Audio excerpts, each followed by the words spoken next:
But first, the turmoil surrounding the new British Prime Minister Liz Truss highlights how hard it is just now to govern effectively from the centre-right. There was a lot to be said for her initial mini-budget. Governments do need to cut taxes and regulation in order to reward effort and to build economic growth.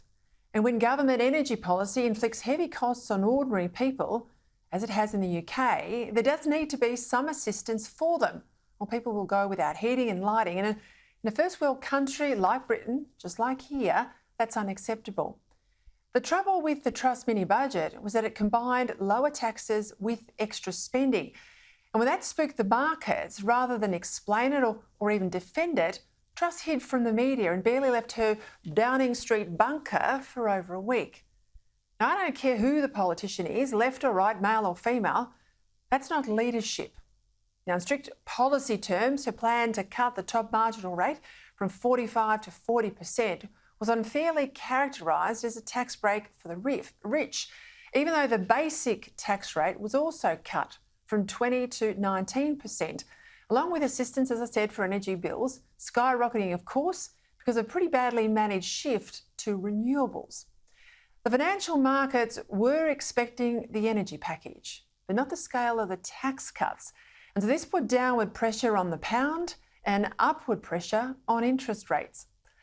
To stabilise the situation, Truss has now scrapped the cut to the top rate, postponed the cut to the bottom rate, and also reinstated an increase to the company tax rate, flagged earlier but then quite sensibly dropped in the mini-budget. And as I said, she sacked the Chancellor of the Exchequer, the UK equivalent of our Treasurer, even though he, Kwasi Kwarteng, was only doing her bidding. Here's her wooden press effort on the weekend. I have asked Jeremy Hunt to become the new Chancellor. He's one of the most experienced and widely respected government ministers and parliamentarians, and he shares my convictions and ambitions for our country. We need to have a high growth economy, but we have to recognise that we are facing very difficult issues as a country.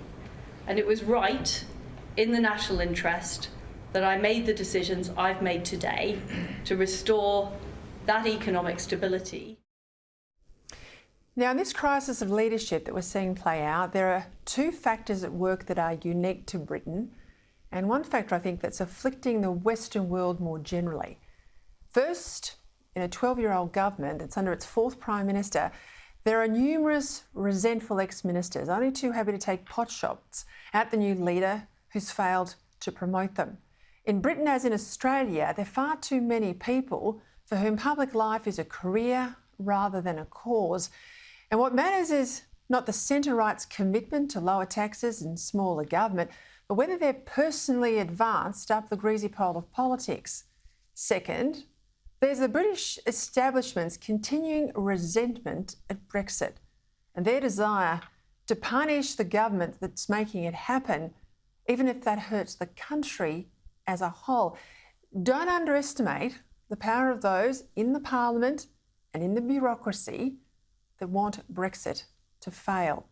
But the third factor at play is one that troubles me perhaps the most, and it's relevant all around the Western world, and that's the difficulty of mustering support for change, especially change that can be portrayed as helping the rich without a long and consistent period of making the case for the change. The British mini-budget had sound policy elements in it, but it was all brought undone by the new PM's poor political judgment and an all-round lack of political courage and integrity from her colleagues.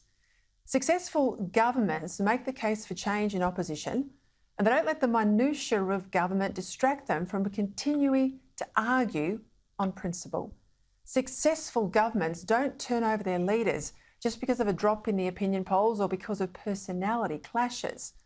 Now, it's true that politics is the art of the possible, and that in this case, Truss tried to do too much too soon. But let's hope the Conservatives don't surrender their desire to make change for the better, because this set of changes has largely floundered.